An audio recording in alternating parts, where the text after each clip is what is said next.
Brenda had never seen her parents and always wanted to know what kind of people they were. Life at the orphanage was not sweet. The children constantly quarrelled with each other, often resented each other, and some deliberately did bad things to others. Despite this, Brenda always remained a hard-working and obedient girl. There was no cruelty in her. At the age of 13, she had a real friend and protector. Louis was older than her for a few months, but he always defended Brenda, did not let her hurt, and all the children believed that they would marry when they grew up. When Brenda and Louis came of age and left the orphanage, they bought a house in the country near a small town. It was Louis's long-term dream to live in nature, in peace and quiet. The house required repair and was tiny, but Brenda was not upset by this. She did not care where to live, as long as her beloved was near and happy. The first time in the new place, everything was just fine. Louis took care of the yard, planted a garden, began some repairs in the house. Brenda felt the happiest and most loved person in the world because Louis was caring and affectionate, made modest gifts and praised her unskilled cooking. But after the wedding, the daily worries and accumulated irritation at work began to translate into small quarrels and estrangement. By this time, Brenda had already obtained a profession as a seamstress and got a job at a sewing factory, and Louis was working at a small production faculty in the neighbouring town. 6 months after the wedding, something strange began to happen to Louis. He began to complain of fatigue, stopped paying attention to Brenda, who waited impatiently for him from work. He became indifferent and somehow detached, and soon Brenda's fears were justified. She could smell another woman's perfume from her husband. "And how do you explain that?" she asked sternly, throwing her shirt into the washing machine. "We have many women in the factory. Many of them smoke. The boss scolds them that they're like ashtrays, so they pour literal bottles of toilet water on themselves." Seeing that he did not convince his wife of his excuses, Louis went over to her, embraced her and softly whispered, "My darling, except you, I do not need anyone." For a while Brenda calmed down, but doubts remained in her soul, and when she saw the lipstick on Louis's shirt, then she finally understood why her husband had become indifferent to her. Brenda pondered the situation for a few days, not knowing what to do, but everything was decided by Louis. 2 days later he came home absolutely drunk. He fell on his bed in dirty boots and began to shout, "I'm leaving you. Enough of this family drama. I love Megan. She understands me. She's not as boring as you." Brenda, unable to believe her ears, froze on the threshold of the bedroom. She was in shock, and her tears came pouring down. After a minute, she realized that Louis was asleep. She was so angry that she rushed to him and began to beat him on the back. "Get up, you rascal! How can you sleep? You've ruined our family. You ruined my life. Get up, I tell you." Brenda shook her husband and urged him to wake up, but he did not move until morning and only snored loudly. Brenda cried all night in the chair. She could not accept that everything was over and fell asleep in the morning, when she felt completely exhausted and her strength ran out.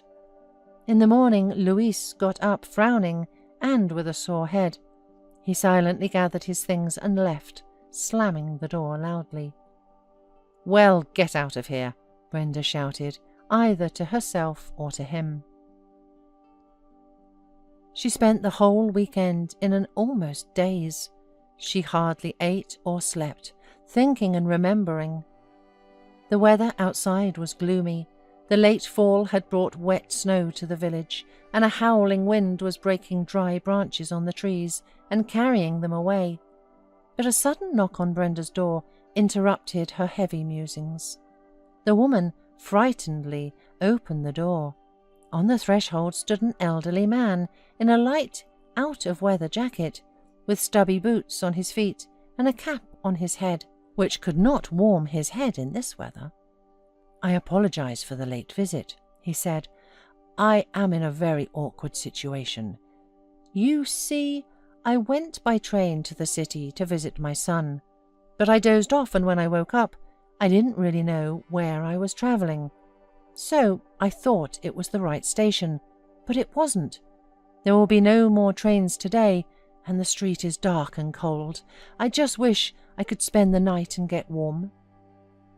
The elderly man resembled a homeless man. Brenda didn't know if she should believe him, but she felt pity for the stranger nonetheless. She allowed him in, and while she was putting the kettle on to make tea, he introduced himself as Mr. Adams. The man also explained that he had been in the hospital and ran away from there because he was tired of being there. The treatment didn't really help, so he decided to visit his son. Brenda gave Mr. Adams her husband's dry clothes and sat him down in front of the fireplace to warm himself.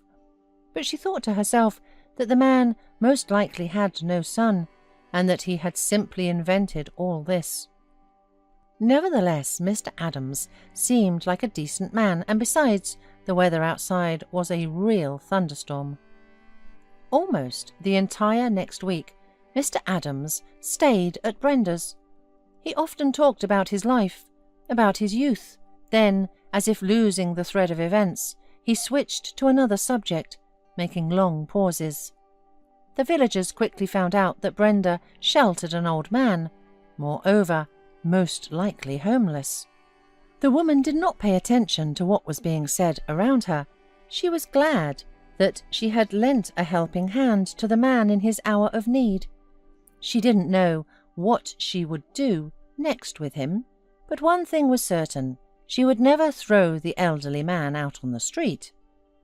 "I won't stay with you long. My son will find me soon and take me away, and he will thank you," often repeated the elderly man. And one day he shouted to the whole house, calling for Brenda. At that moment, the television was showing an interview with some entrepreneur. "Call him quickly. Tell him I'm here. He'll pick up." "You just tell him," demanded Mr. Adams, jumping up from his chair. "Are you sure it's your son? He doesn't look like you at all," Brenda answered doubtfully, raising one eyebrow. "You can rest assured he was a late child of ours. We couldn't have children. My wife was unwell. It's a pity she can't see our boy now, what he has achieved. Come on, call quickly. There's a telephone hotline showing."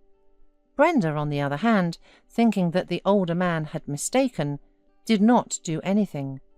But she had no idea that Mr. Adams would pick up her phone and call himself.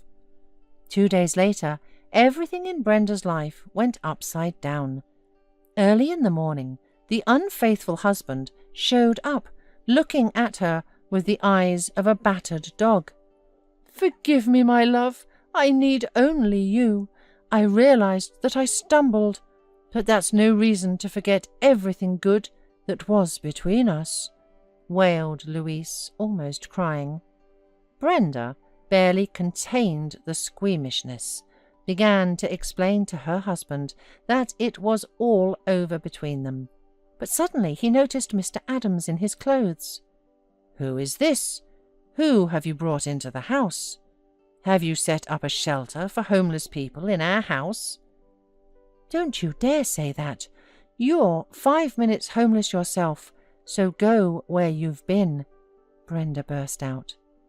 No one knows how this quarrel would have ended, but at that moment a man in an expensive business suit got out of a black Mercedes that pulled up to the house and entered Brenda's house. "How did you get here, Mr. Adams? What are you doing here?"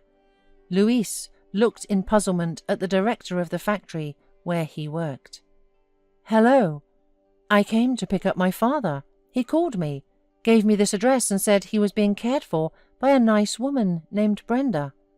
Spencer smiled at Brenda, and she realized with amazement that the elderly man had told the truth about who his son was. Meanwhile, father and son embraced fervently and Mr. Adams began to explain to his son that he could no longer be in that hospital, that he was sad and homesick to be alone. The son mildly reprimanded his father that he had to finish the course of treatment and undergo necessary examinations, but deep in his heart he was glad that his father had finally been found. Before he left, Spencer sincerely thanked Brenda for her kind heart and for sheltering and warming his father. After that, the son and the father often called and visited Brenda together, but her life took an entirely dark turn.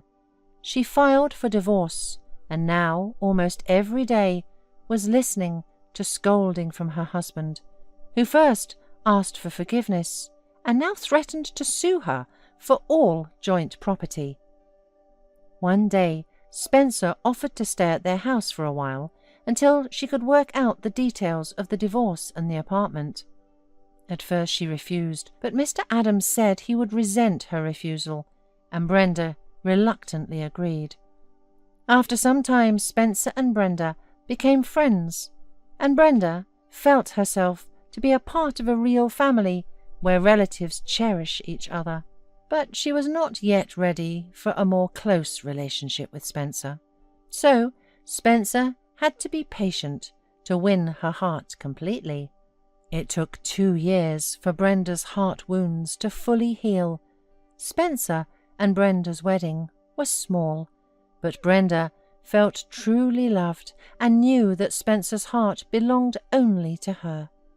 Mr. Adams could not rejoice in the happiness of the young couple, realizing that it was thanks to him that Spencer and Brenda had met.